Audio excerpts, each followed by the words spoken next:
Bien, bonjour à toutes et à tous et bienvenue sur Wikimia pour cette capsule consacrée à la notion de champ en physique. Capsule qui suit une activité d'investigation sur cette même notion que vous pourrez trouver sur la plateforme dédiée.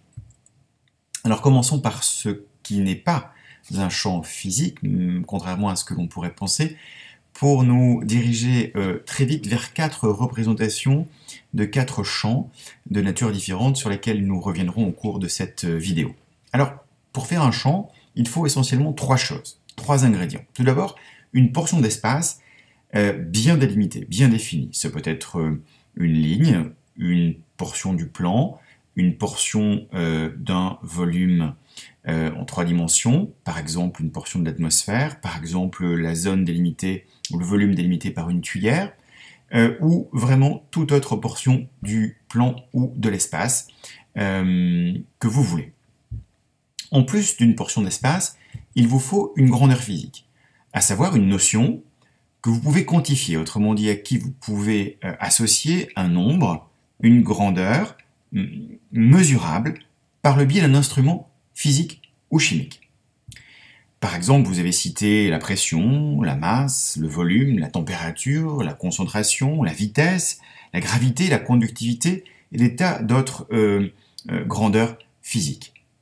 Mais en plus d'avoir une grandeur physique que l'on définit sur une portion d'espace, il vous faut un lien, une relation entre cette grandeur physique-là et la portion d'espace. Cette relation peut être définie par une fonction, en tout cas par une correspondance, qui va lier la grandeur physique à chaque point de l'espace que vous avez considéré ou délimité.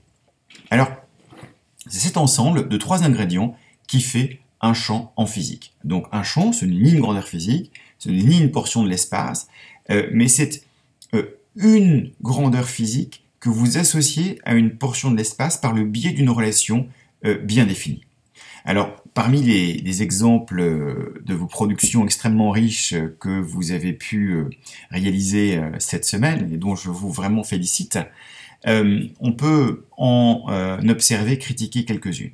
La première, le champ radioactif, intitulé champ radioactif. Alors, cette idée de champ manifeste une compréhension parfaitement nette de ce qu'est un champ en physique, puisque dans ce cas-là, la grandeur physique est tout à fait bien définie. Il s'agit de l'activité radioactive. La portion de l'espace est bien délimitée, c'est celle qui se situe autour de la source radioactive qui est au centre de l'image.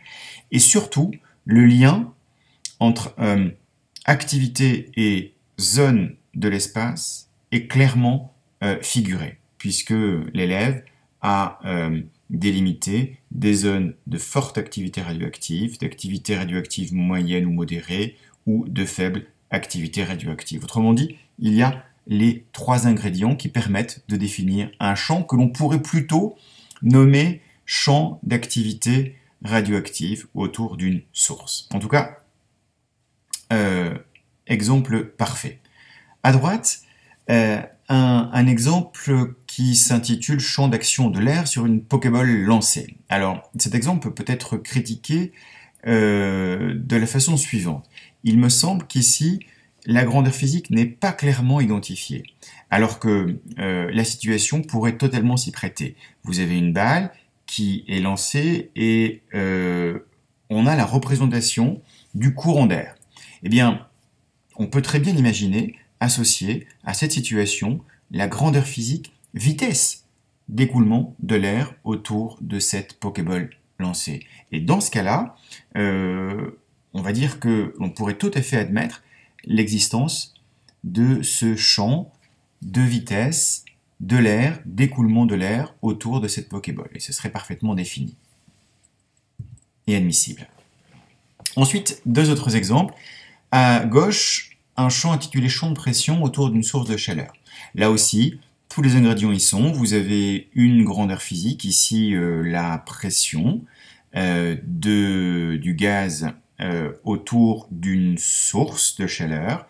Vous avez un espace qui est clairement délimité et surtout une fonction qui représente le lien qu'il y a entre cette grandeur physique, la pression et les zones de l'espace. Ici, on voit que la pression varie de façon concentrique autour de cette zone, et l'élève a même figuré un lien affine entre la pression et la distance à la source, ce qui manifeste encore une fois une compréhension profonde de ce qu'est un champ en physique. Grand bravo. À droite, un exemple critiquable, mais avec une idée intéressante, de représenter un champ odorant. Alors, ce qui est critiquable ici, c'est de ne pas avoir fait émerger de véritables grandeurs physiques associées à cette idée de champ. Ici, ce que l'on pourrait imaginer comme grandeur physique ou grandeur physico-chimique, c'est par exemple la concentration de l'espèce moléculaire odorante en mesurée par exemple en parties par million.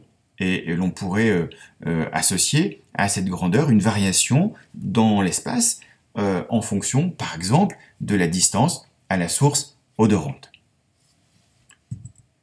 Dernier exemple, un champ de précipitation sur une zone ici aussi bien délimitée, le territoire français.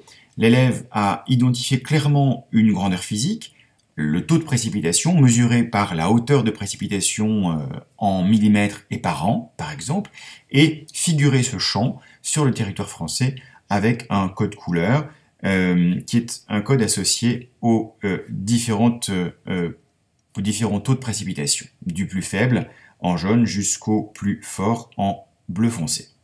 Alors, la seule chose qui est critiquable ici, c'est d'avoir fini par caractériser ce champ comme un champ vectoriel. Alors, nous allons maintenant voir la différence qui peut exister entre un champ scalaire et un champ vectoriel. Un champ scalaire est un champ associé ou défini par une grandeur physique scalaire, autrement dit une grandeur physique dont la donnée de la seule valeur peut suffire à le définir. Par exemple, un champ de température. La température est une grandeur physique caractérisée entièrement, définie entièrement par la donnée d'une grandeur, la température, avec une unité, le degré Celsius, ici sur cette carte par exemple.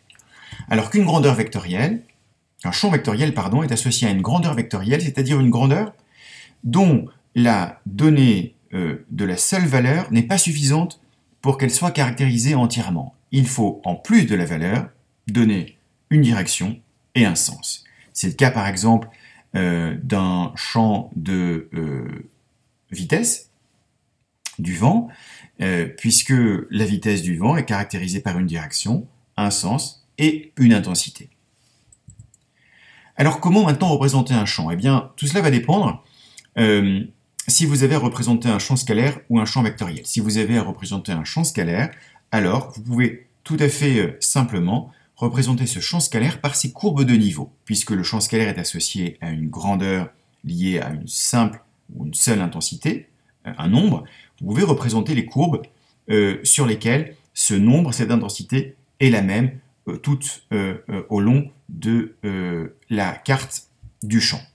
Si vous avez représenté un champ de pression par exemple, eh bien ces courbes de niveau ou équipotentielles porteront le nom de courbes isobars. Autrement dit, le nom des courbes de niveau pour un champ scalaire va dépendre en fait de la grandeur que vous allez considérer.